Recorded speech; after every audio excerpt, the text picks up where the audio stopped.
Struggling to come to grips with reality. Confusion and chaos have become part of me. I seek answers to know where my liberation lies. Only in peace and calmness does that clarity arise. Transmissions of wisdom bring me insights of reason. Let my mind expand to the higher states. My mortality is no longer at stake. Let me hear the wisdom transmissions. The wisdom transmissions. So many voices, so many interpretations.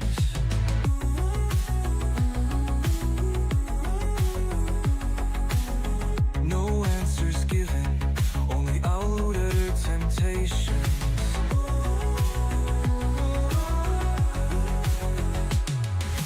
Where can I find that truth inside of me? Realization of what I am is all I'm wanting to see. Transmissions of wisdom bring me insights of reason. Let my mind expand to the higher states. My mortality is no longer at stake. Let me hear the wisdom transmissions. The wisdom transmissions. No more redirection, ending the contemplation. Forget fighting reflection. Outer world's a projection. Internal is the cause, external's an effect. Put it on pause.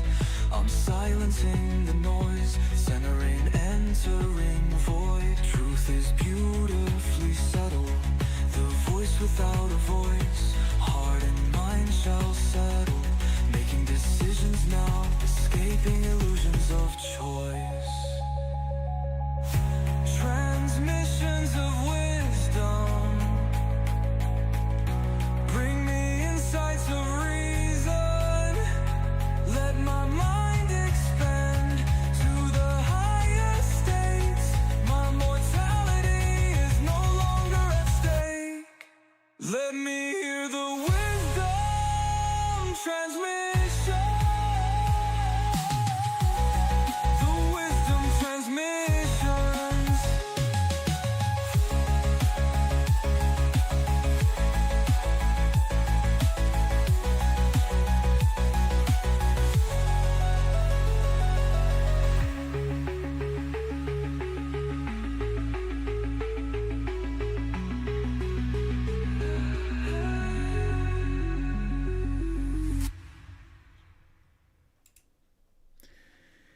And good morning, good afternoon, good evening, everybody. Hope you're all doing well. Thank you for joining me here on this Friday for the Wisdom Nexus. So I had a bit of an eventful week.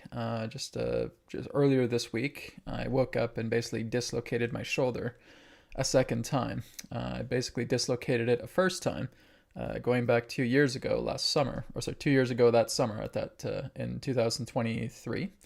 And I was on the water slides and I was going down an inner tube and I jumped and then I hit the water pretty hard. And that's actually what dislocated my shoulder the first time, going back over 2 years ago. And then all that happened really with the second time was I was just about to wake up and there was a mosquito that was just buzzing really, really close to my ears. It freaked me out and I shifted too hard. And as I shifted too hard, my left shoulder basically popped out of its socket. So I had another dislocated shoulder. Basically had to call an ambulance, go to the hospital. They popped it back in for me. So I've been recuperating these past couple of days, getting my shoulder back in good order. That was not fun. Definitely not fun. Right now I basically have some kinesiology tape on it right now, so it's helping. The good news is, though, the second one was not as bad as the first. Of course, the first one is always the worst, but the second one doesn't feel as bad as when I was doing it as when I had it the first time. It was excruciating agony, but when I'm doing it the second time, had the popped up shoulder the second time, was not as painful. Right, it was painful, but still not as painful. And also the recuperation process has been a little bit easier as well too. But I needed to lay low for a few days. That's why there was not a Earth Intelligence report on Wednesday. It was just the day before I got injured, so I had to take some time just to take some time off and recuperate the injury. Starting to feel a bit better now. Can do the sessions, can do the webcast, so back in business. This Monday, I'm going to be, not this Monday, sorry, the Tuesday next week, I will be being interviewed by Dr. Michael Sala once again, so I'm looking forward to that. So I'm pretty sure our interview will be up sometime next week on his channel. It's always a great pleasure to talk with Michael. He's a great guy, so I've enjoyed his work, and I'm looking forward to another great interview with him. It's going to be wonderful. All right, so everybody, we're going to go ahead and get started and talk about today's discussion about the Mandela Effect, and then I'm going to go right into questions that you guys have. So we'll go through donation-based chats first, and then we'll look into the free chats after. If you do want to do a personal reading with me, just a single question-based personal reading, you can also donate on the chat, and I will look into your question as well. So, all right. So let me get back in the swing of things. It's been a couple days, so please bear with me if I'm a little bit rusty. So we're going to go ahead and start off firstly with the Mandela Effect. And the reason why I'm talking about this today is because I've had quite a few people ask me, oh, Brad, can you elaborate a little bit more on this Mandela Effect, what it is, why is it called the Mandela Effect in that way, and what it's all about. So basically, I found out about the Mandela Effect a few years ago, right? And they call it the Mandela Effect because of Nelson Mandela, right? There are people who remember that Nelson Mandela died in prison back in the 1980s, right? And then they discover that he's still alive and he was still around in the early 2000s, right? But a lot of people specifically remember Nelson Mandela being imprisoned and dying in the 1980s. So this is exactly how the Mandela Effect was coined, right? With the event pertaining to Nelson Mandela. Now there's been quite a few other different types of events, as I talked about not too long ago. I think it was just in my last webcast here on Wisdom Nexus, or maybe it was Earth Intelligence Report, where I was talking about being on another Earth. I think it was last Friday. I was talking about that. Being on another Earth where I could remember that the geometry of the land was different. If we're looking at Greenland, right, I remember just as a kid looking at the maps, and I would look at them quite vividly, quite often, and I would see that Greenland was shaped more in kind of a circular, I guess you could say circular rectangular shape. It was much more wider than it was longer. And now, of course, as we look on the map of Greenland, it's a lot more longer. And I said, no, I remember Greenland being a lot more wider. It was almost kind of like Australia in that way. It almost had a similar shape to Australia. And I remember that very specifically, very vividly as a kid, because we'd be studying maps all the time. I remember that the Greenland itself was an entirely different shape from how it is right now. I would also remember that Alaska and Russia were never this close together. They should be a little bit further apart, right? So they're a lot more closer than I would recall. This is, again, me just looking over maps as a kid. And I remember these things, right? And just seeing that, okay, right now, as we speak, we have Alaska and Russia just about to kiss, okay? But before, they were a little bit more wider apart. The other thing was also with the Caribbean, okay? The Caribbean islands are way closer off the coast of Florida now than they should have been, right? I remember, again, that the Caribbean islands were a little bit more stretched out, further past Florida. Now it's just like you could just look at the coast of Florida. Oh, and hey, the Caribbean islands are right there. Just go hitch a ride. Go get a boat. So that has changed.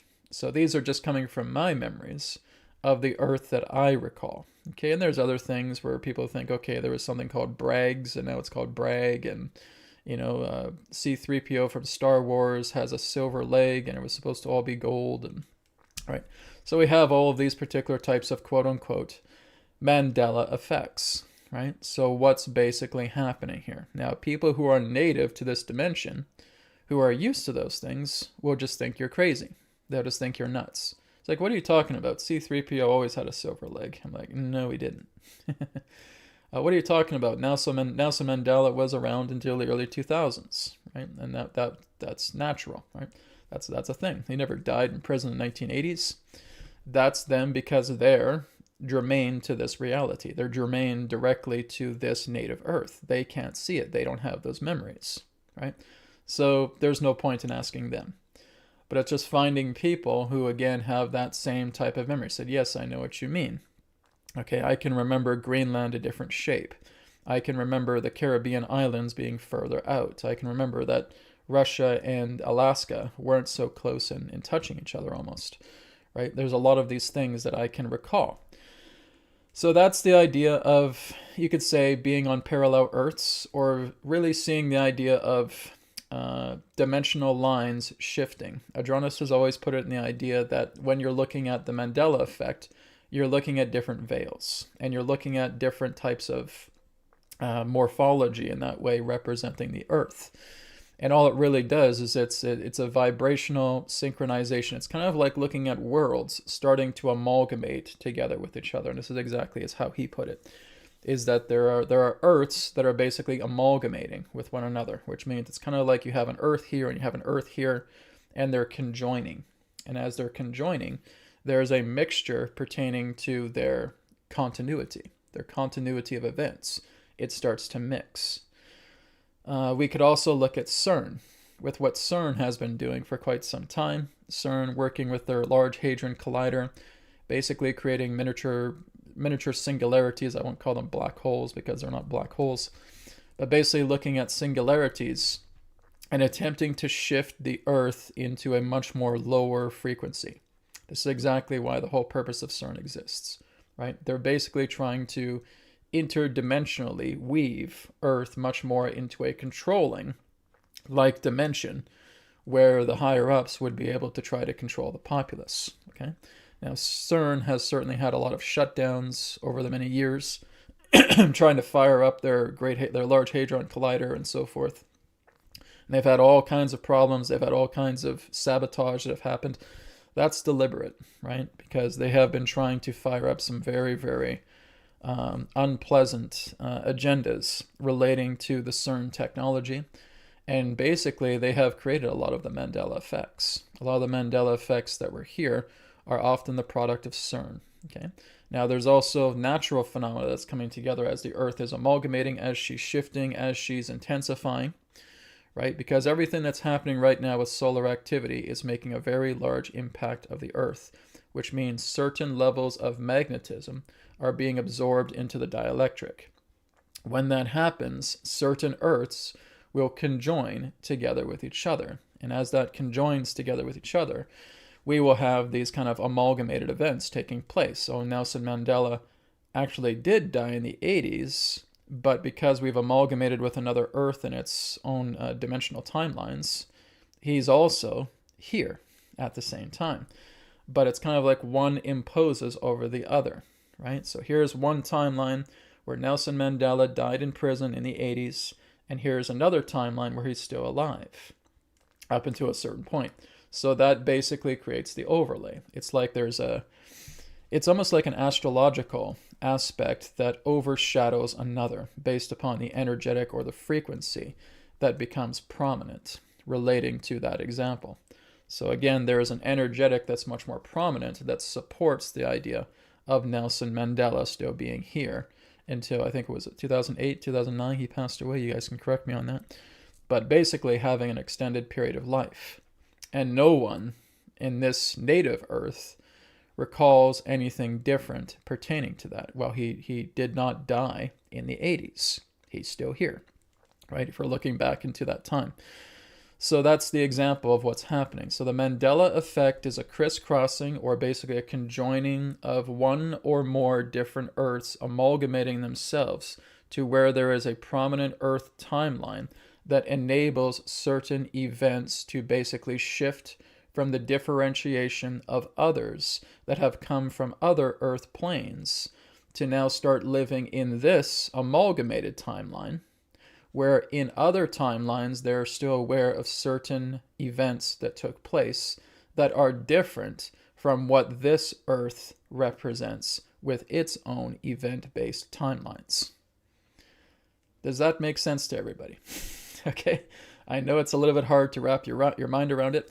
So it's kind of like, it's like a blob, right? We have a couple of blobs here, and the blobs are coming together and they're hardening, right? It's like they're turning into a type of resin. But the people from those other particular dimensional timelines are being part of this blob, and it's like you are overlaying or graphing yourself onto the version of yourself here, but you get to take your memories from other dimensional lines, dimensional timelines, and graph that upon this version of you in this Earth. So I'm trying to make it very, very simple, right? So it's kind of like you're taking all of the essence of your memories from one particular dimensional line, and then you're putting it into this body, into this form, into this dimension here. So it's like you're graphing yourself. Your memories go with you, right? You cannot take away the memories of that. So again, there will be a lot of people here that won't know what the hell you're talking about with the idea of a Mandela effect.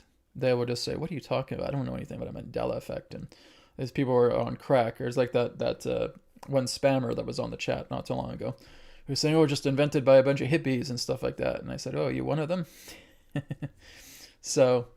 again, I try to do my best to try and simplify this in the best way that I can, right? So it's kind of like if you could imagine your memories as a cube, right? And that cube is staying with you as you're graphing yourself, as you're positioning yourself to function in this new amalgamated Earth. And that cube now just comes directly inside of you, and those memories are contained inside that cube. And now you're working with those same memories that stay with you through previous dimensional timelines. So it's just, again, it's kind of like just seeing this funnel going through into this brand new Earth where you're keeping a lot of those memories because you're still here. And because you're still here, and because there is a graphing that's taking place, because there is a shifting of dimensional timelines, you keep everything pertaining to what you've already experienced. Your experiences remain intact, whether it's in another dimensional timeline or now. Brad, is this kind of like time traveling? Now, I wouldn't say it's time traveling, as I would say it's much more like time amalgamation, right? You're not time traveling because you're not going into a different period of history. It would be a different thing if all of a sudden here we are in 2025, and then something happens and you shift, and now you're going all the way back to 1975, right? That would be more of an appropriate aspect of time traveling, but that's not what's happening. It's much more of a time graph amalgamation that's taking place right now. Time just representing the nature of event, right? Not actually the idea of the dimension of time, because if we look at the nature of the dimension of time, it is without material. It is an immaterial dimension, right? That is what we would often refer to as the fourth dimension. Fourth dimension cannot be accessed through the physical, right? Through the material realm. If we're looking at it in the way of conventional science, of how we look at it in that way. That may not even be an accuracy as well too, but we just utilize it for the posterity of the fourth dimension, right? So why a lot of people say, oh, we're going from 3D to 5D, right? They don't mention 4D, because that would in a way represent the nature of time, and time really, quote unquote, does not exist on the material planes. This is why it's always talked about 3D to 5D. When we look at it in densities, and it's fine. You can look at it in third density and fourth density.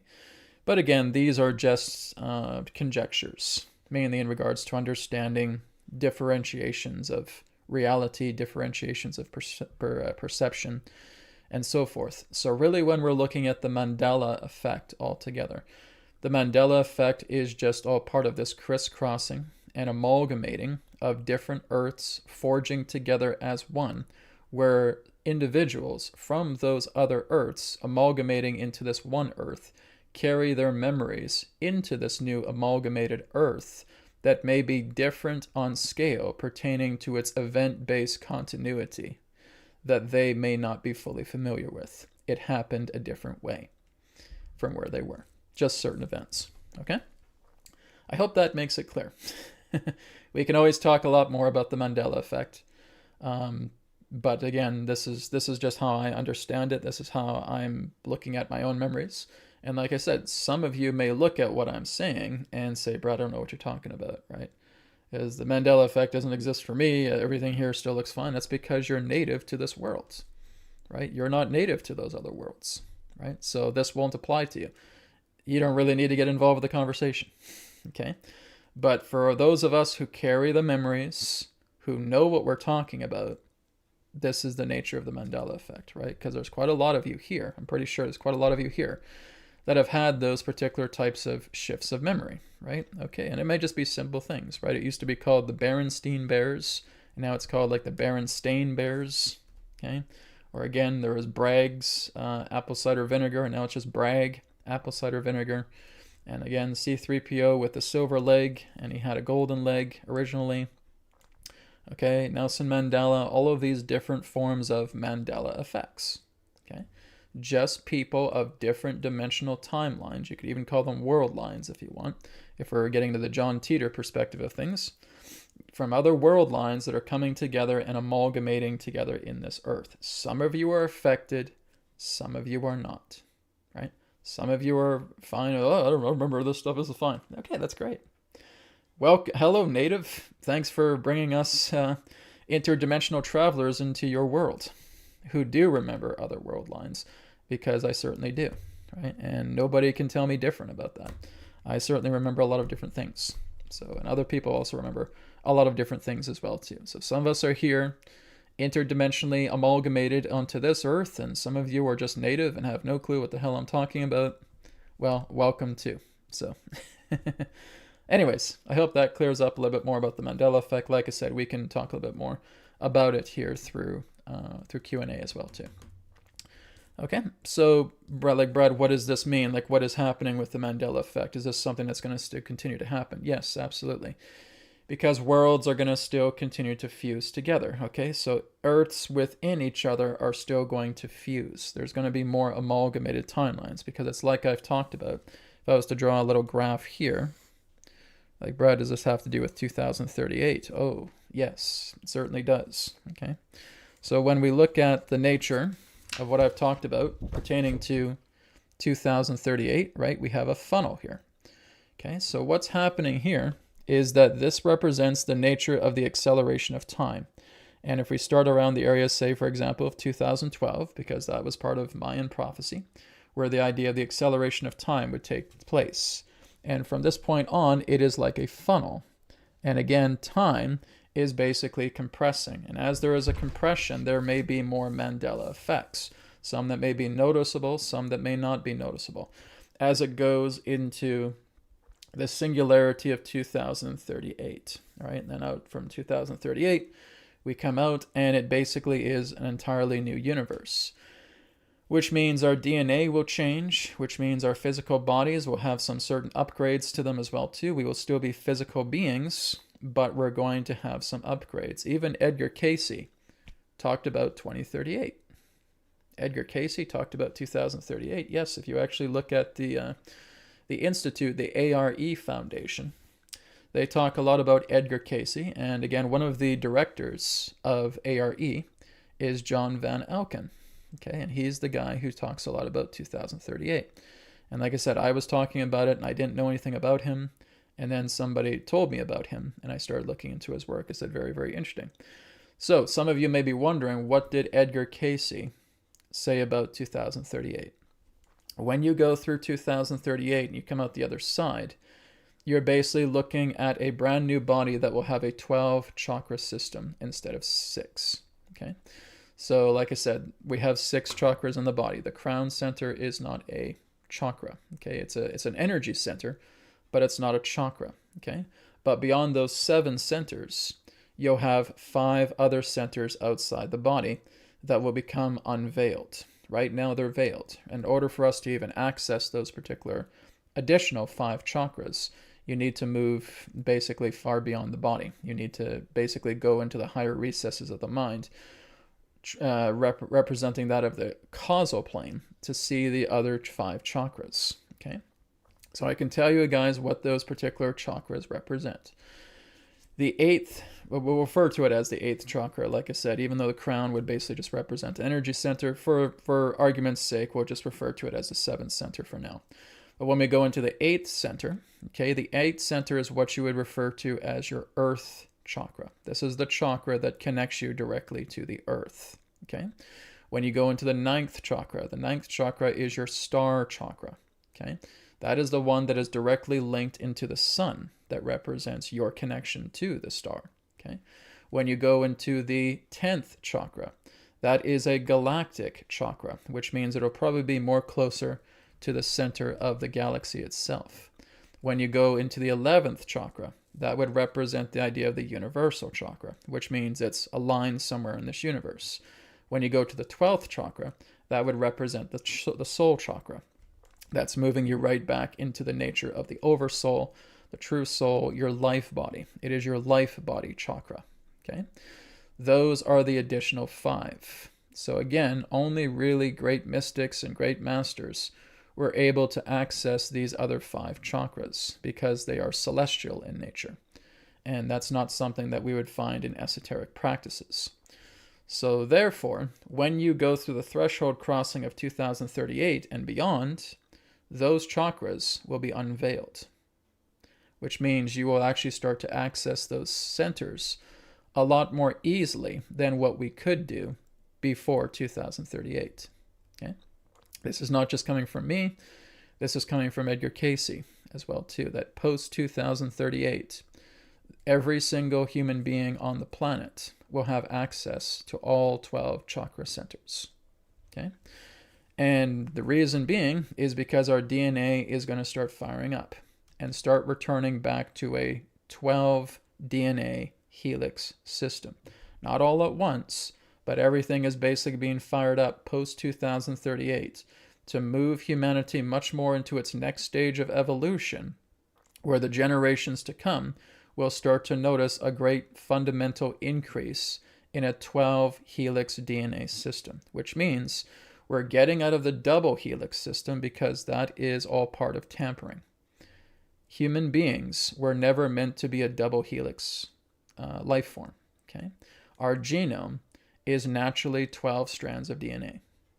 So with 12 strands of DNA and 12 chakras, that is the norm for the human being, with the idea of us having 7 or again 6 chakras with the crown center, and a double helix, that is again representing tampering. That is a tampering, that is a lockdown, that is a quarantining of the body on a physical, emotional, mental, spiritual level. So when you go through the threshold crossing post 2038, you move into a 12 chakra, 12 DNA helix system that will start to come online. Will it start to come online all at once? I can't say, but nonetheless, the blueprint will be obvious. Nothing's going to be hidden around veils anymore. So we're going to start seeing generations of children starting to embody the 12 DNA helix. So that's going to be interesting. And also being able to embody the 12 chakra system. Or maybe 11, right? Depending on the crown chakra, or the crown center, I should say. So that's the whole idea, is we're going to be basically going through a bodily upgrade as we pass from one universe into another. It's like one universe is folding up and another universe is unfolding. And that's the event, okay? So this is what I've talked about quite a bit. And like I said, there will be Mandela effects taking place as we go through the funnel because the nature of time is accelerating. This is why it feels like one day feels like it lasts 7 or 8 hours. And it feels like the day is just gone. And it feels like it's just increasing more of that. Like the days just seem to be going faster. Well, that's by design. That's the nature of how we're perceiving event, right? The nature of how we perceive event is going through a quickening cycle, and that's moving through the funnel. And through that funneling, there may be, again, other particular types of Mandela effect-like phenomena coming together, where things are changing so quickly and say, I don't remember that being here. I don't remember that event taking place in that way. And it will continue. Mandela effects have still continued. So it's part of a natural phenomena, and it's part of an artificial phenomena that CERN has been messing around with, right? So my feeling is that CERN is going to be going through some major overhauls as well too, and that particular technology in the future will actually be used much more beneficially for mankind to actually helping us shift upwards rather than trying to shift downwards. But yeah, I mean that whole idea of its programming, of its infrastructure, is basically part of back engineered extraterrestrial technology, right? And all you really use is the power of the circle. The circle is what denotes energy. And so when you start working together with that enormous, Mobius strip that they have here, and they're basically running these particles through these accelerators, and they're colliding, you're basically creating miniature black holes, and you harness that, and you can basically envelop different dimensional Earths together within each other based upon intention-based focus, right? Intention will always enable the nature of the Earth in regards to everything that we know life to be programmed through the nature of intent. This is why everything pertaining to life, everything pertaining to the flow of time, to the flow of event, to the flow of how we exist, is always in a state of flux, right? It's like looking at a film strip. There's always going to be those quick little pauses in and out in between frames, but they happen so fast that you can't see them. But nonetheless, they're there, which means Earth and life itself is always in a state of flux. You're always in a state of flux. There's no stable picture here.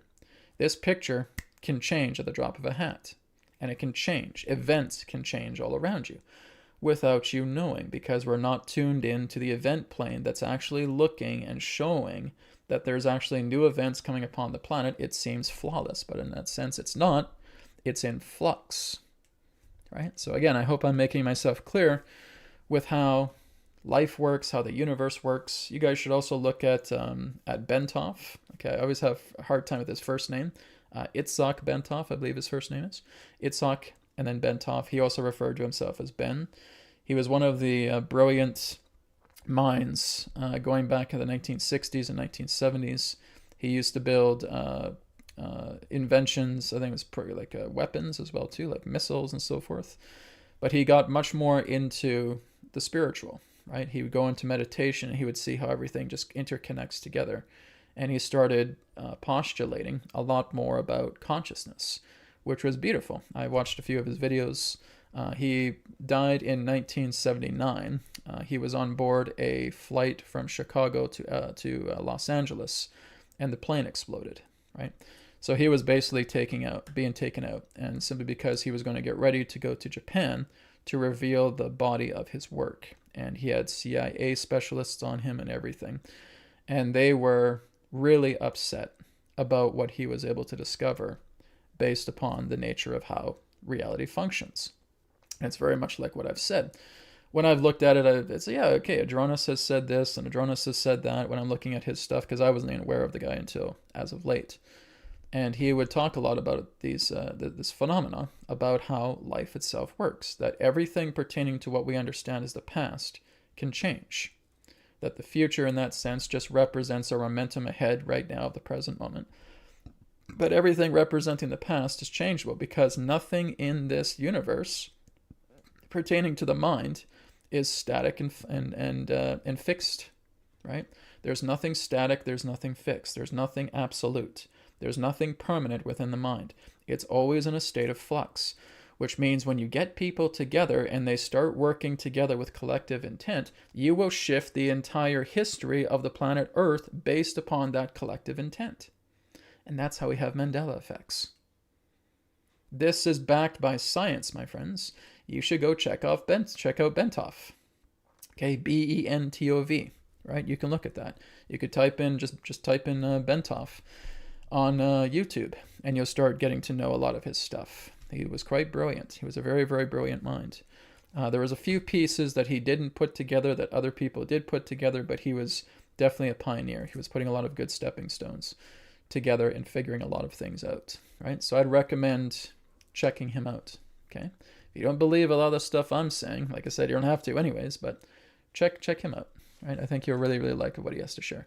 He doesn't have a lot of information because, like I said, he was killed shortly after a lot of this big stuff that he was talking about was being revealed.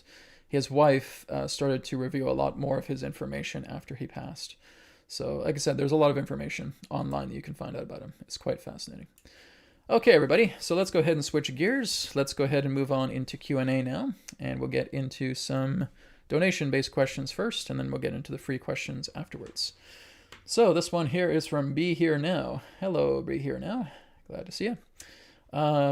They say, are we seeing an imminent crash in crypto market? Let me go ahead and do an update on the crypto market right now as we start getting into the end of 2025 and the beginning of 2026. What I'll do first is I'm going to look into November. Okay, I'm going to look into the month of November, and then I'll start looking into the early period of 2026. Okay, so let's see how first November is with the crypto market. A lot of fluctuation. It feels like there's going to be wild ups and then wild downs, wild ups and wild downs. So we see a bit of a low period, and then we see a high period, and then we see a low period. November is going to be full of these. Okay, there's going to be a lot of fluxes where there's, oh my God, it's gaining a lot of momentum. Oh wait, it's going back down. Oh wait, it's getting back up. Oh wait, it's going back down. That's what it's kind of like I'd see the loopy snake, right? And it's hard to really say exactly what date. So I think when we start getting into early November, there may be a spike. There'll be a spike of cryptocurrency that could be quite strong. And then as we get maybe closer, like a few days after, then it starts going down and goes up. I can't say the exact pattern pertaining to days, but just in the flux pertaining to the month, it'll have highs and lows. Okay, you have to kind of really keep an eye on your crypto. You can't just let it sit, because the markets are just changing and fluctuating amazingly quickly. Okay, so for November, a lot of ups and downs. It's kind of like looking at the curled snake, right? Just up and down, up and down, up and down. When we go into the start of 2026, okay, let's take a look at that.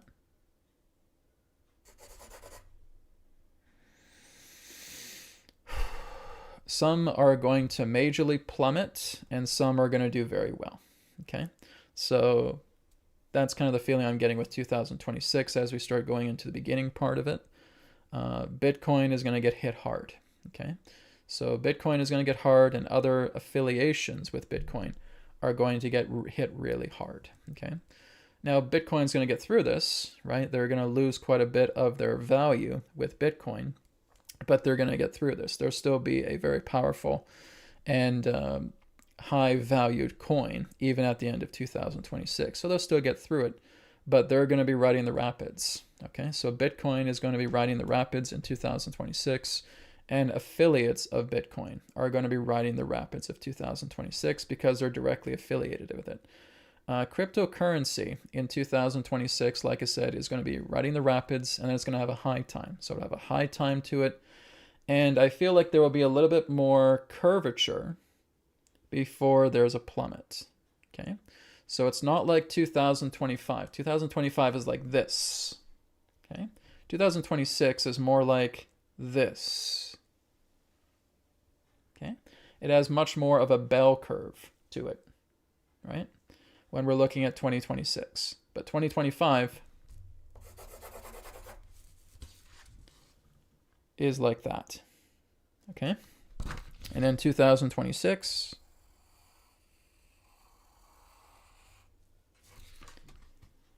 is like that.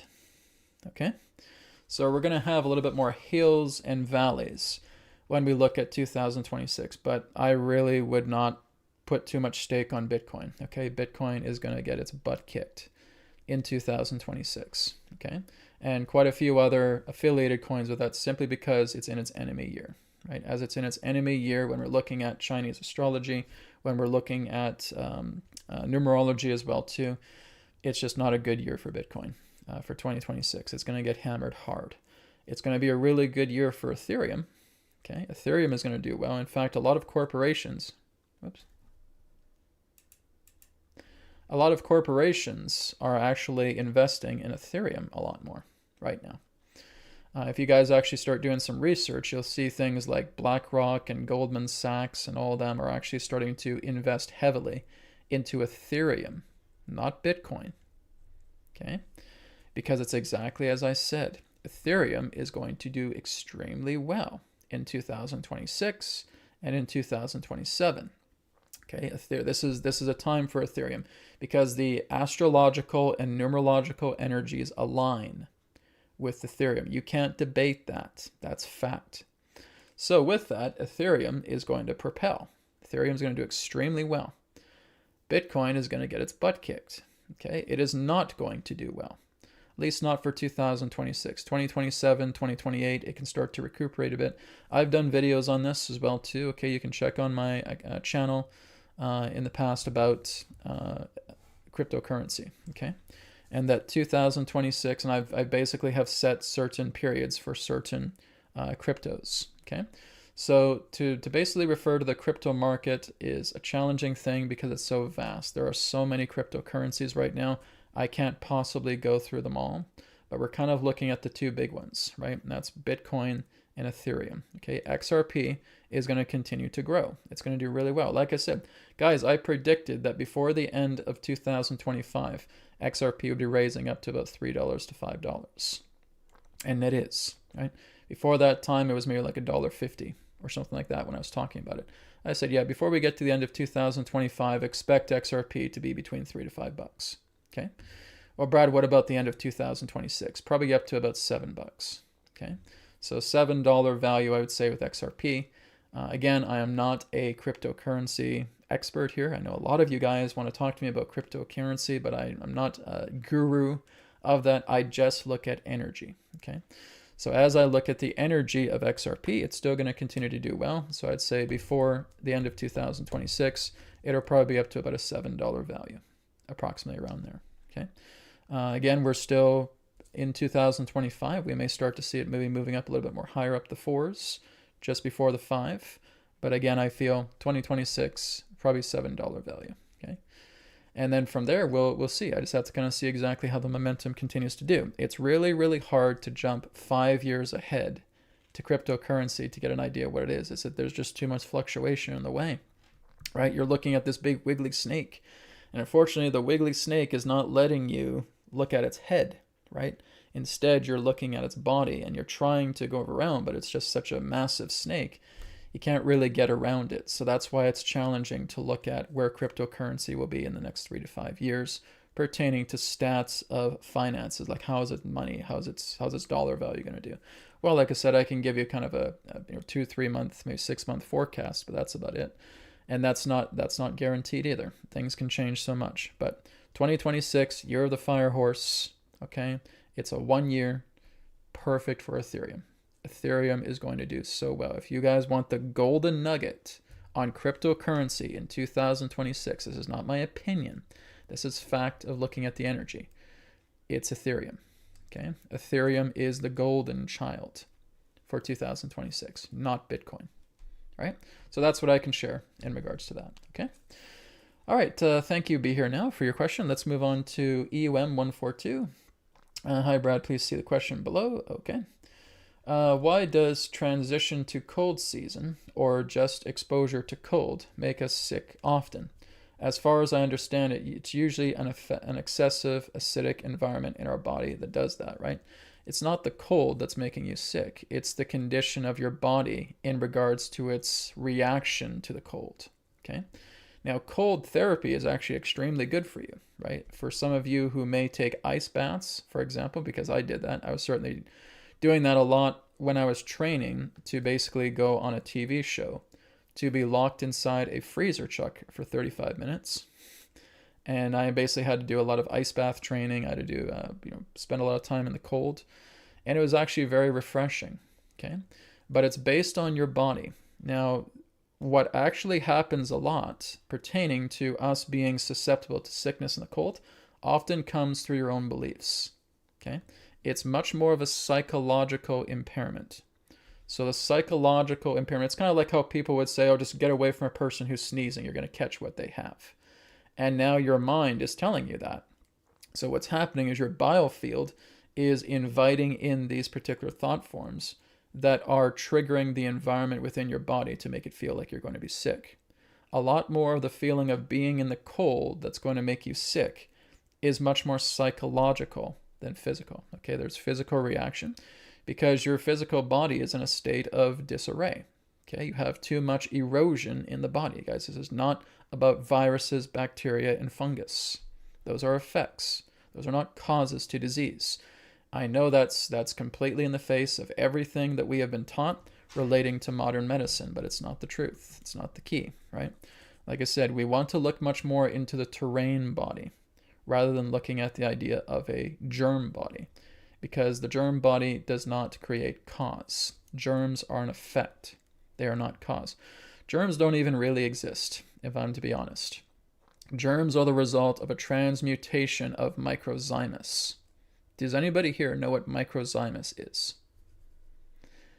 If you're looking at what microzymus is, there are microorganisms that exist within the tissues of your body, within organs, within everything. The microzymus are micro life forms. And when the body goes through significant changes, specifically through the nature of body erosion, the microzymus will actually start to metamorph themselves. They will transmute themselves into a bacteria, a virus, or a fungus. This has been observed scientifically. Royal Rife, creator of the Rife frequencies, knew this. Okay? A lot of other great scientific minds in the past knew all about this, and they know all about the microzymus and how the microzymus will simply change its form to adapt to the environment of the body. It has nothing to do with germs. Germs are an effect of microzymus, which means there's no such thing as germs. When we look at bacteria, viruses, fungus, that's a result of microzymus in the body.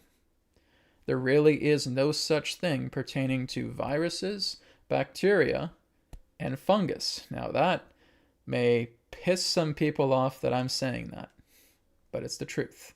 Okay? Bacteria, virus, and fungus are transmutational effects of microzymus attempting to adapt to its environment. When it is a hostile environment where there is too much mucus, there is too much acid, and there is too much inflammation, the microzymus will transmute themselves. Guys, look this up. Okay, this is not something I'm just making up to you. This is backed by scientific data going back a couple of centuries, right? So the microzymus will adapt itself. It will transmute itself, and it will turn into bacteria, virus, and fungus as a means for it to survive. So that's exactly why we have viruses, bacteria, and fungus in the body. It is not outside the body. It is always inside because it is a product of microzymus. Okay? So there you go. So when you're looking at the nature of the cold weather, if you are in a psychological state where you believe that the cold is going to hurt you, then again, you're putting that impression on the body. And now the body, in its toxic state, is working with the microzymus to basically transmute itself into appropriate transmutable forms, from bacteria to viruses and to fungus, right? To, again, cope based upon primarily the thought forms coming into your biofield that are aligning themselves into chemical makeup in the body that's representing toxic areas of the body, okay? So this is what we call the terrain body, okay? There is no germ body. It is a terrain body. Germs are a fiction, really, in regards to them being outside here and you breathing them in and all of a sudden your body's being taken over. The only way that could ever happen is it's something you consume or it's something that's injected into you that would cause any particular type of harm. The way that our body is it is naturally aligned to keep out all of those particular types of intruders. We have a brilliant body here. It is extremely intelligent. It knows how to do that, right? But it's when we have things coming into the body that can cause problems, right? We can have toxins coming into the body, that we can have mutations of, especially with what we have with the poke, okay? That's what can cause problems. It is impossible for you to catch anything from another person. The only reason why that's allowed is because it's a psychological tactic. It's a psyop. The whole nature of catching a cold, my friends, is a psyop. It's one of the oldest psyops around. The fact of somebody being ill and you believing that you're going to catch that is one of the biggest psyops there is. Because as I told you, bacteria, viruses, and fungus is an internal property. It is not external. Scientists who have gone beyond the ridiculous Louis Pasteur plagiarism of germ theory have discovered this by looking into these things, by looking into the body, by seeing how the body reacts. Okay? So when we're looking at the nature of how cold season could make us sick, you're only feeling that feeling of sickness because of psychological programming. Okay? Cold is not a bad thing for you. Cold can be beneficial. As we're discovering, even with a lot of studies right now, they're saying that people who are taking ice baths are actually starting to bring about greater health effects into their body. Right? It helps to clear out inflammation. It actually helps to heal the body a lot too. I've taken ice baths. I know how beneficial they are. You feel refreshed right afterwards. It's an incredible feeling. Okay? Cold is not a bad thing. Even the same thing with heat therapy. Heat therapy is good. But the only particular problems pertaining to cold and hot are our beliefs. It's our psychology. Your psychology is important, and your psychology makes a difference to how your body is. This is why when you go into meditation and you start rejuvenating yourself with the power of meditation, you start burning away everything that represents harm, that represents virus. All of that starts to get burnt away. I've done it, right? I did a 30-day youth body practice going back a few years ago, just basically focusing on a youth body for 30 days, and you could see it on the camera. My face was shifting. My face was turning younger. Okay? That's it. That's the whole idea, guys. I give you proof about these things. You can look that up, right? The Youth Body Challenge. It's on my YouTube channel here. You can look at that. Did that for 30 days. Whole face just started to move with great complexion. I still ate my same old diet, which wasn't very healthy, but I put the youth body complexion in meditation, and everything started to change. My face started to look a lot younger. Body was actually in really high states of vitality as well too. So this is it, my friends. It's your psychology. If your psychology is detrimental in the feeling that either cold or hot is bad for you, then your body is going to reciprocate that, because that's a strong belief. That's a psychological imprint that you're putting into it. That's a conditioning, right? So anyways, EUM142, that would be the reason being, okay? Now, yes, acidic environment, of course, plays a part, because, again, your body is acidic because of what's being put into it. And only 3 things are put into your body: what you eat or consume, what you think, and what you feel. Okay? So what you eat, what you think, and what you feel impacts the state of your body, because this is a food body. But besides a food body, it's a pranic body, right? And if you're working together with prana in a very beneficial way, this is exactly what I'm doing with people through the Personal Transcendence package, is I'm working with their energy side. And if they start putting minerals into their body and alkaline into their body starts getting nourished and rejuvenated altogether. I have a lot of reports from people, because I have quite a few clients right now that are doing Personal Transcendence package with me. That's where I'm acting as a spiritual liaison. That's where I'm assigning a sentinel to them, to helping them clear out a lot of their karma. And a lot of them have come to me and said, Brad, I feel amazing. I feel great, right? And I haven't really just started doing the mineral body yet, but this is working. This is changing. I said, yeah, because this is what I've done for years as well too, is just start working together with the pranic body. Even though I wasn't eating the best, I was still having a nourishing, strong pranic body, right? We can all do that. It's just a matter of the power of the mind, right? Thank you, EUM142, for your question. Eugene, I appreciate that. Okay, this is going down to Year of the Fire Horse once again. So, hi, Brad Jonas. Is it likely that if we work on ourselves enough and completely transmute all fears, that we can experience bliss we can experience bliss most of the time? Not most of the time, all of the time. Okay, so this is exactly what I've been saying for a very long time. Yes, what you're saying is indeed correct. But you need to work on yourself. You have to work on yourself. If you don't work on yourself, you're degrading yourself. You're basically going through degradation. You're going through deterioration.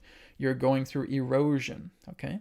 Now, that erosion is not just physical. That erosion is mental. That erosion is emotional. That erosion is spiritual. So we have these subtle bodies beyond the physical. And if those particular bodies are eroded, based upon how we think of ourselves, how we see the world, etc., that energy is going to trickle down to the physical. Again, it's kind of like the funnel here that I've talked about, okay? That funnel for 2038 is the exact same model that I would use here pertaining to the physical and the subtle, because it's a funnel as well too.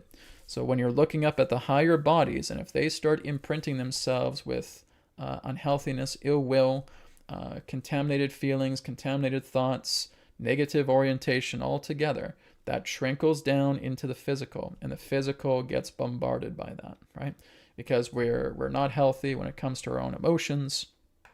We're not healthy when it comes to our own thoughts. We're not healthy when it comes to our own mentalities, to how we see ourselves, to how we see the world.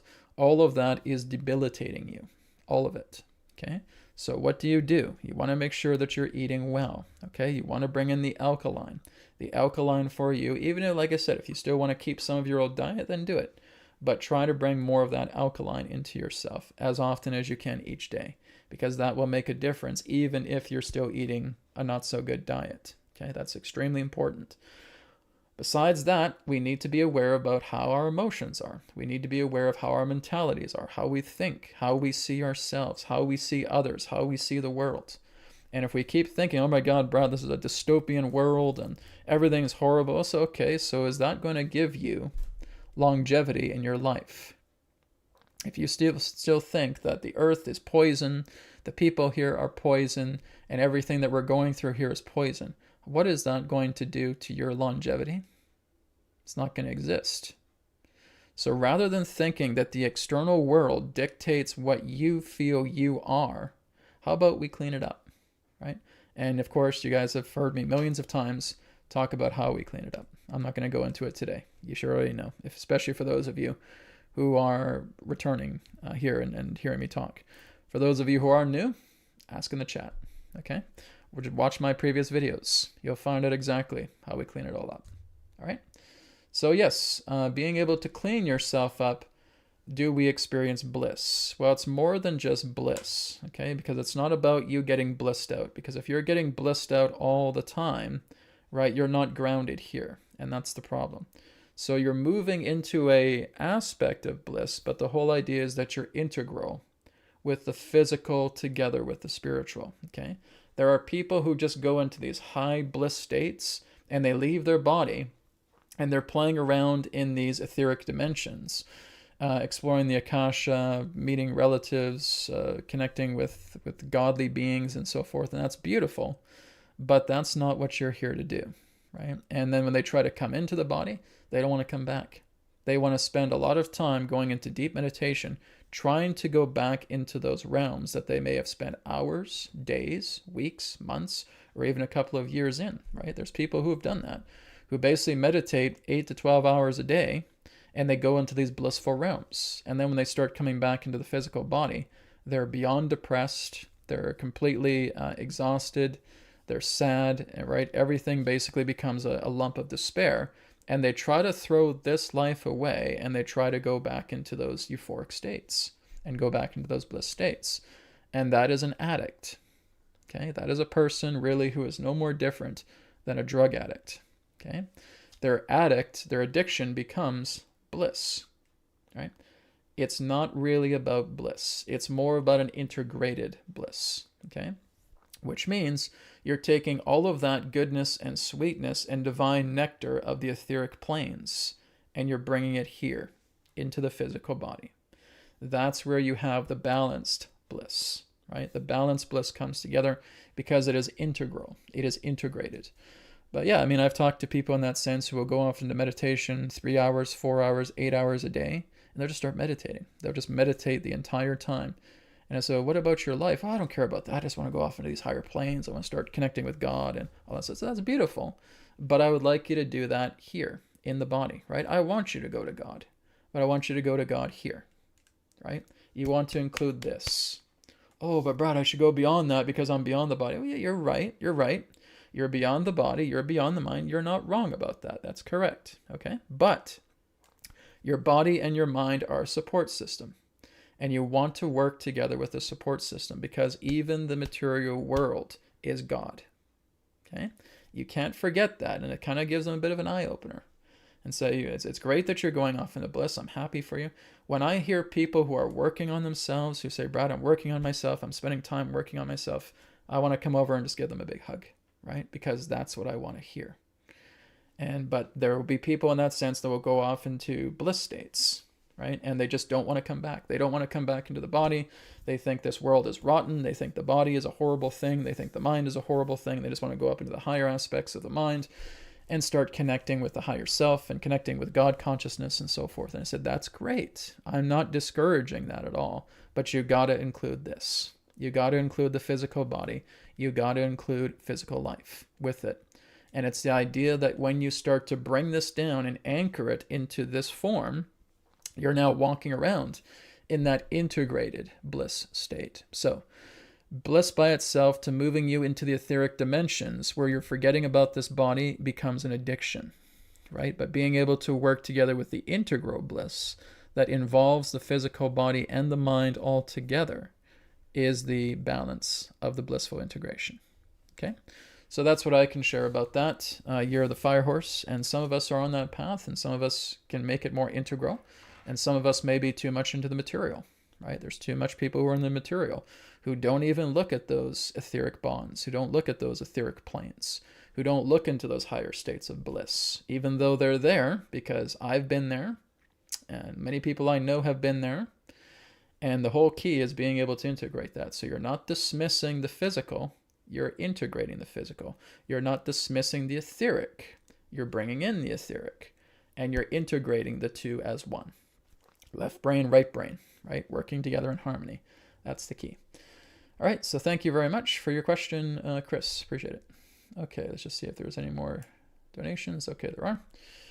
Z-Man said XRP crashed over 50% recently and looks very shaky. Where do you see it going over the next 3 months? Okay, I think we just talked about that.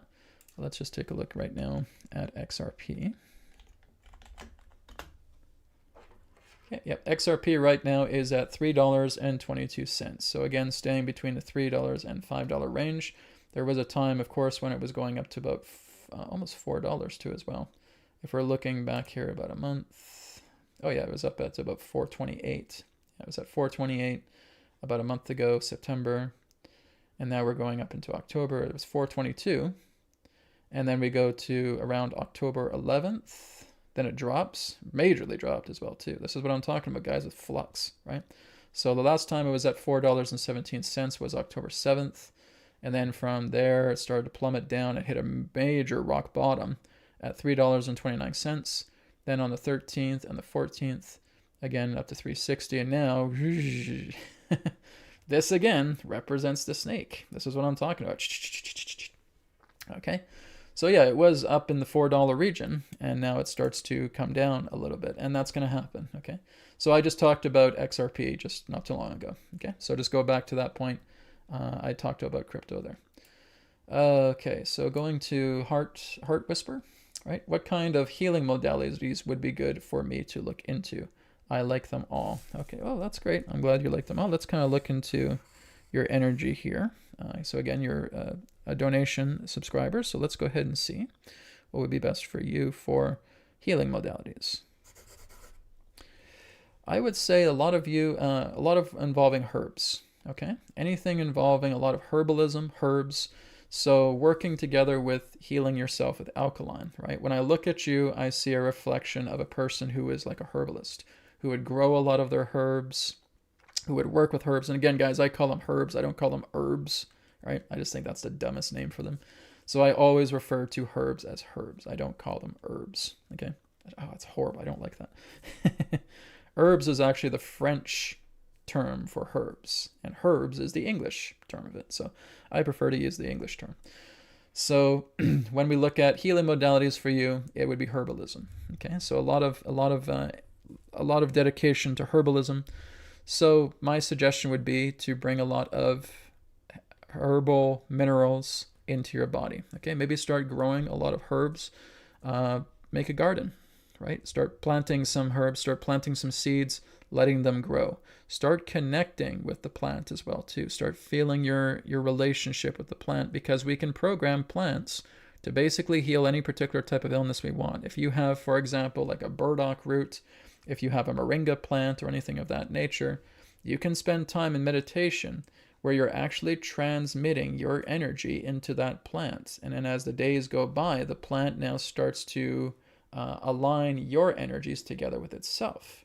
So now that when you're utilizing the plant for your own nourishment, the plant has actually encoded your frequencies directly into itself, and it can do an incredible healing work with you. Okay, so herbs are good. Also, crystals for you are good as well too. Okay, so my suggestion would be working together with two different types of crystals, quartz and amethyst. Quartz and amethyst are very programmable, quartz especially. Okay, and then just tell it exactly what. Well, first, here's the thing that you should do. Number one, do a body scan on yourself and find an area of your body that you feel is not in good shape. Maybe it's congested, maybe it's sore, maybe it's aching, maybe it's painful, right? And then what you're doing is you're just putting that crystal and you're putting it on that area, okay? And you want to leave it there for about a good 15 to 20 minutes, okay? With the crystal on that area that's sore, you basically would take that crystal and all of the pain energy, and now you would start putting light on it, like healing light. Okay, so you basically can rub your hands together and then just putting healing light upon that crystal. Now, if you're a dowser, you would actually be able to see a difference right away, right? If I'm dowsing that crystal after having it on a sore spot of my body for about 15 to 20 minutes, I would use a pendulum and I would start dowsing it, and I would notice that the pendulum would start going counterclockwise, right, which represents a negative energy. So what I would do then is I would take that crystal, I would put it down, and then I would start putting healing frequencies in it. And I'd run that for a few minutes, and then I would douse again. Okay, and then as I would douse again, it would start moving into a clockwise direction. Okay, as it moves into a clockwise direction, that's indicating that this crystal has charge. But even within the crystal, it still has that memory of your pain energy. But now that it's in a state of charge, you can now take that crystal and put it back onto the area that it was previously. And that's actually what's going to help to bring charge back into that area. So the crystal is taking a sample of your pain energy, and then you're starting to put that powerful charging energy into it. And then the charge energy stays within the crystal while it still holds the memory of your pain energy. And now it's going in and it's completely harmonizing that spot. Okay. So Heart Whisper, that would be my suggestion for you as well too. Work with crystals, okay? Program them in the way that I'm suggesting. And that's going to really, really help. So with a combination of herbs and crystals, that's going to be really beneficial for you, okay? Thank you for your question. All right, so that's everybody for the donation questions. So thank you, everybody. I'll go back up to the chat. I'm not going to be too long today, so we're going to wrap things up here in about 20 minutes. So let's see some of the questions here. Oh, Gospel Man says, "Free Nelson Mandela." Remember that song? I don't remember that song, but if that song exists, awesome. I don't remember that. I wasn't watching the news too much in the 80s. I was just a little kid, so anytime my parents would have the news on, I'd be like leaving the room. Did not like it. Okay, so here's Mary Gilling. Mary asks, "Hi Brad, what is the Earth Alliance, please?" Well, the Earth Alliance goes by many different names, right? We could basically refer to it as the Alliance, right? We could refer to it as an Earth Alliance. We could also refer to it as kind of like a Earth and Off-World Alliance altogether. Now, the Earth Alliance really does have quite a few nations that are a part of it. It's kind of like a secret UN, but a lot more well built, a lot more well kept, so to speak. But there are, you could say, terrestrial groups that are a part of the Earth Alliance that works together with off-world terrestrial groups, with extraterrestrial groups. Okay, and as Adronis has talked about it quite a bit, one of those larger groups involves the Human Guardians. Okay, and they are stationed upon the moon. So Adronis has talked about these guys for years. Okay, and just recently, a lot of our ancient ancestors, to which we would commonly refer to as the Anunnaki or the Elohim in that sense, have come back as well too. And it feels like they are running things pertaining to the alliances. This is exactly what Adronis was saying in a transmission not too long ago, is that they are the ones that are primarily running things right now. And so they are the ones that are telling all of these groups that are working together with them what needs to be done, right? And really they're here to lop heads off. They're really here to take out the corrupt and basically make sure that everything about them gets dismantled, right? It is cutting off the head of the serpent altogether, or rather I'd say cutting the head off the viper. The serpent's actually a loving being, but when we look at the nature of the viper's head is being cut off, and that's really what they're doing. So in the way it was prior to the arrival of the ancient ancestors, it was a conglomerate of different terrestrial-based groups here on the planet, And they really didn't look at each other pertaining to the nature of nations. They're looking at each other as a conglomerate, right? So you have a lot of these nations that are working together in secret with a lot of these off-worlders. And these off-worlders primarily were the human guardians. There were a few others, but the human guardians would be the ones that would facilitate a lot of these meetings. And you could say that the human guardians are us thousands of years from the future. Okay, so they're very much aware of what's happening here. They're aware of these timelines. They even have technology. Are any of you guys familiar with looking glass technology? Okay, that's the kind of technology that they would have on the moon. So they would basically work with looking glass technology and being able to see exactly what's happening. Now, I don't have looking glass technology, but when I've gone into deeper states, I've seen a lot of things of what they've seen as well too. Adronis would tell about what they would see. And I said, yes, this is exactly what I'm saying, because you're tuning into the same source, right? So what do we see? We are seeing the people going through massive amounts of revolution, okay? It's just the idea where people, that you have to do that, okay? You have to have cities all over the planet with thousands, hundreds of thousands, or even millions of people walking the streets, and it's like a sea of humanity. It's like a human river. You can't even see streets anymore. You just see hundreds of thousands, millions of people coming out in the streets, and all of their own, whatever it is that they're putting forward is their own business. But nonetheless, they're all standing up for the nature of dissolving tyranny, right? That's the whole key. And of course, there's going to be counter groups, and there's going to be counter protesters, and so forth. And of course, that's going to happen too. But altogether, the masses are going to be waking up, because there's going to be a lot more scandals to come, especially in 2026. We are seeing the door being ripped right off its hinges. And we're going to see a lot more scandals coming in, and people are just getting sick and tired. Like I said, a lot of the nations of the world are broke, they're bankrupt, and they're still pretending like everything's okay. But I mean, are they really broke? Are they really bankrupt because money is just an artificial thing as well too? No, they try to play around with it, right? And it doesn't even matter if they're in debt, because what's going to do? Who's going to punish them? Really, more humans? No. So this is the whole idea, is that they're just playing with this debt ceiling. And again, truly though, when it comes to the people, because the people rely on that money, they realize, that the country's broke. But again, they try to weasel more money out of people. And like I said, these events will come together where there is revolution. And that's what we're starting to see right now. We're starting to see quite a few cities coming together and bringing about revolution, right? So revolution is coming together. So going back to your question here, what the Earth Alliance is that they represent a mixture of humans and off-worlders that are coming together to clear out the corrupt agenda of these opposers. Okay, so that's the whole idea. So when I was talking about this stuff last week, especially when I was talking about a fake Trump at the White House, I got a lot of backlash from people. It's like, Brad, how could you say that? How could you say that there's a fake Trump in the White House? How could you say that ICE is a terrorist organization, just like Antifa? Well, Antifa is a terrorist organization. ICE is one of them too, right? Yes, there's a fake Trump in the White House. Now, again, you guys don't have to take my word for this, right? You have to kind of look at this and find your own answers. I'm just giving you exactly what I've received, right? And it's not about me going into bouts of darkness or anything like that. I have people say, oh, Brad, I don't resonate with you, and I don't resonate with that saying, or I'm not going to be your subscriber anymore, or whatever it may be. Okay, guys, fine, but that's not going to change my mind in regards to what I'm saying here. So this is telling me that there's a lot of stuff going on that is intentional, that is going to rile up a lot more people. And like I said, it's leading into revolution. And 2026 is all about that revolution.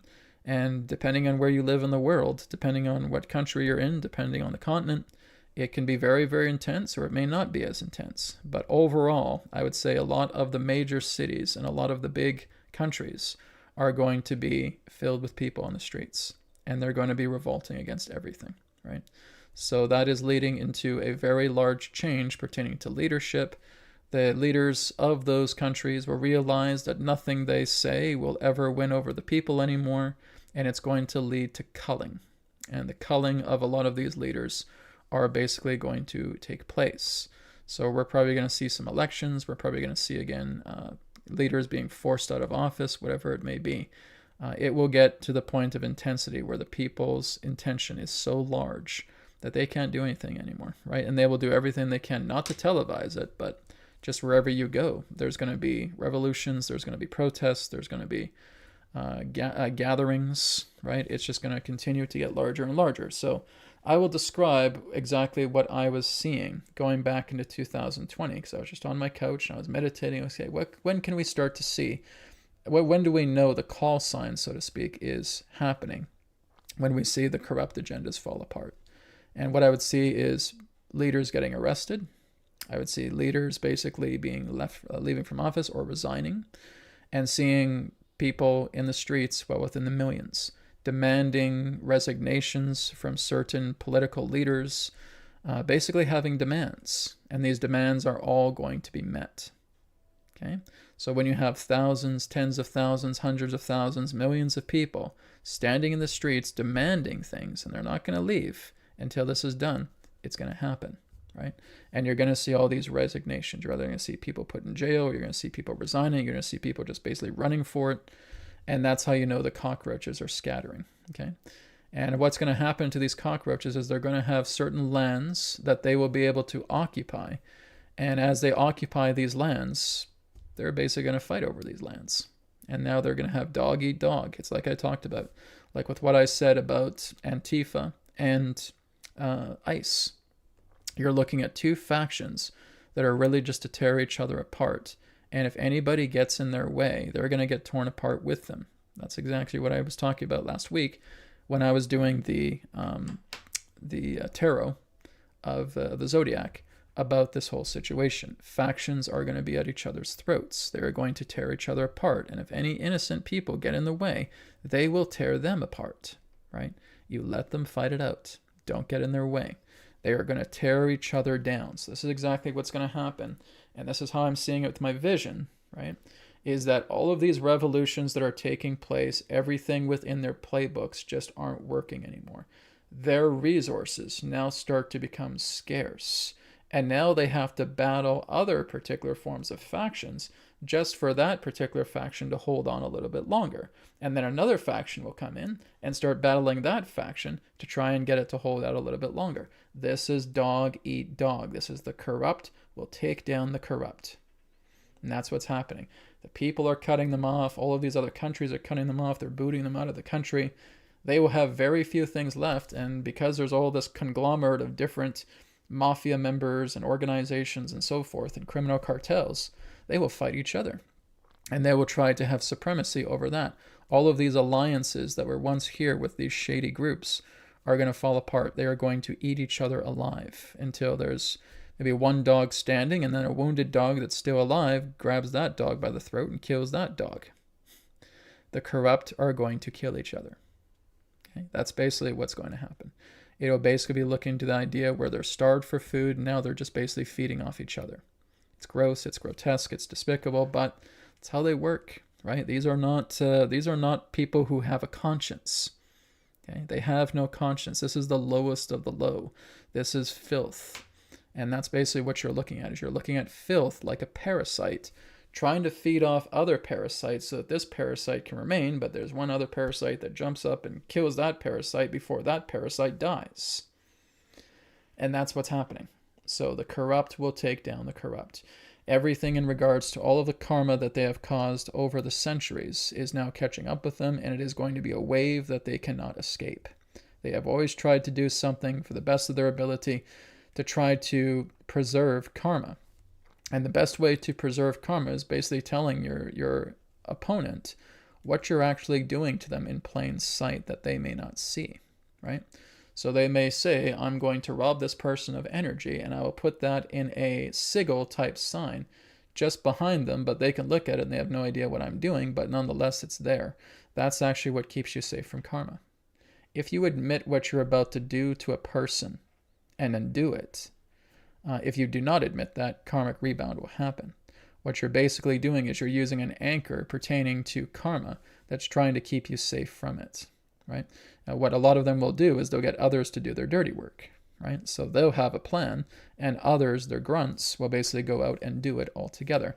And that is another way of saving you from karma, right? You may be the instigator, but you're not the one who's actually committing the action. It's the grunts that are committing the action. And they may say, well, here's what we'll do is we'll put this in plain sight. Whenever you're doing particular levels of dark magic or anything of that nature, you have to say what you're doing. If you don't say what you're doing, you will get rebound. And if you get rebound, that particular action will come back upon you about fourfold. And that could basically take your life. So this is exactly why they do it. They play together with numerology. They play together with astrology.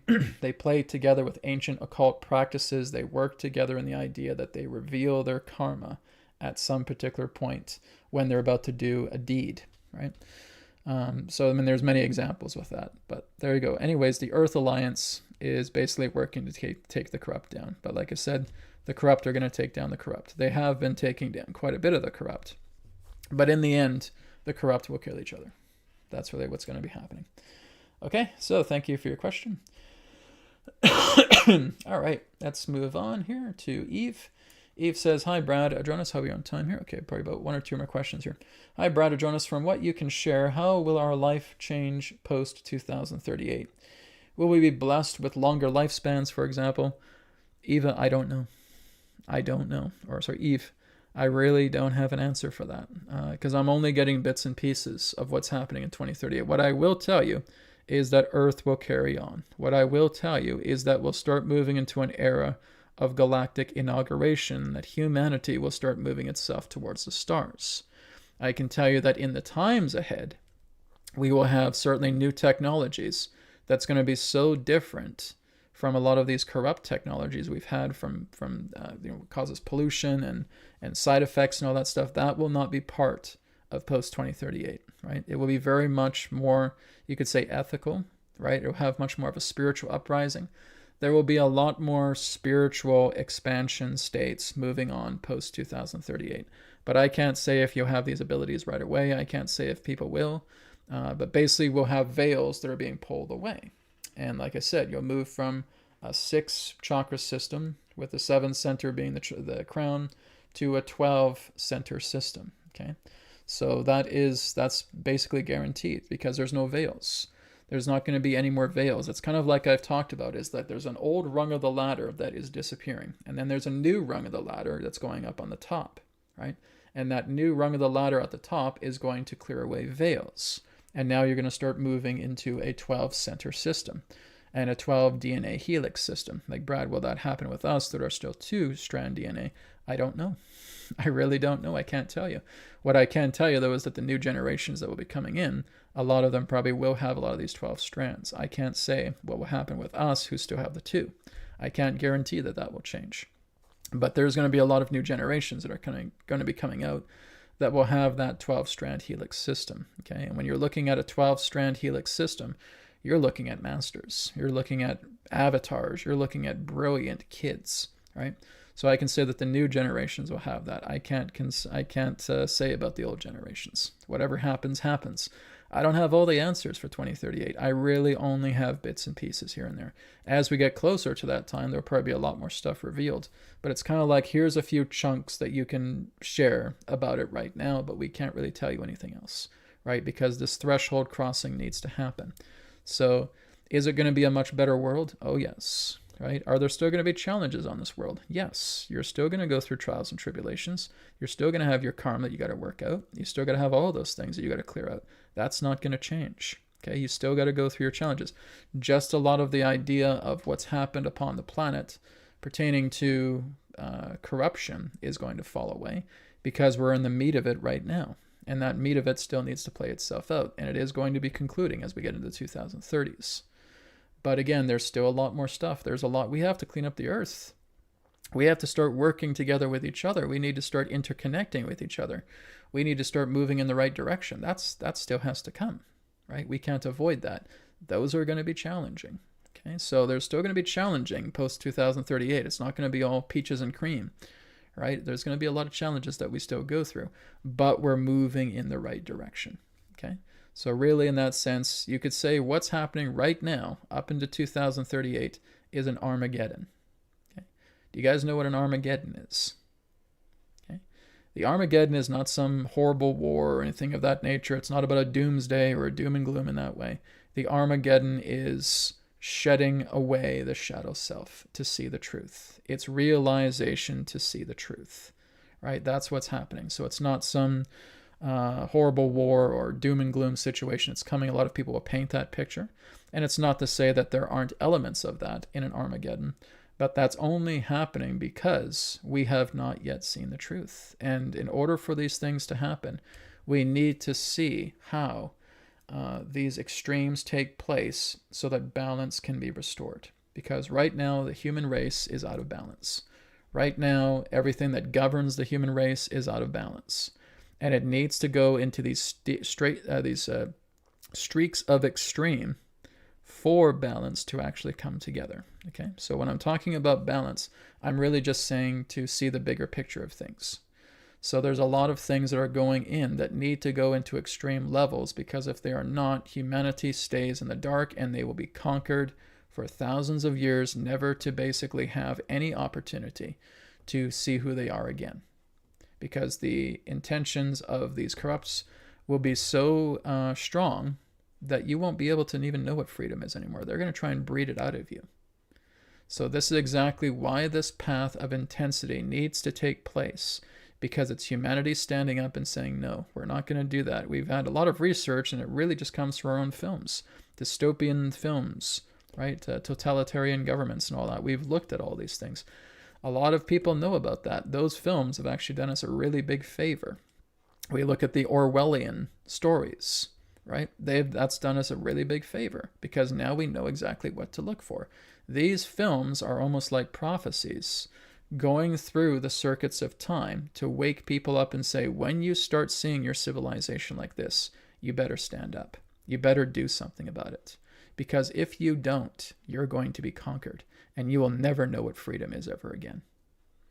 So that's exactly why we've had all of the phenomena, our pop culture, right? Everything relating to what to look for when there's signs of a dystopian future that's trying to come together here, and how to stop it, because we can stop it, but we have to do it together. All right? So everybody, I'm going to wrap up the webcast for today. I do have to get things going, and I'm still kind of resting up my shoulder here a little bit. But thank you, everybody, for joining me today. I'll be back again on Wednesday. Wednesday will be the Earth Intelligence Report. Again, I couldn't do it this week because of my shoulder injury. But I'll be back next Wednesday for that. And, of course, next Friday with the Wisdom Nexus. And I'll see if I have some time. Maybe I can do some more videos on the channel as well, too. I'm basically just pulling myself in a dozen different directions at the same time. But I want to thank you all for your great questions today. Thank you for the donations. Thank you again for your questions. And I look forward to seeing all of your questions next week as well, too. Take care, everybody. Blessings to you all. Bye for now. See you next week.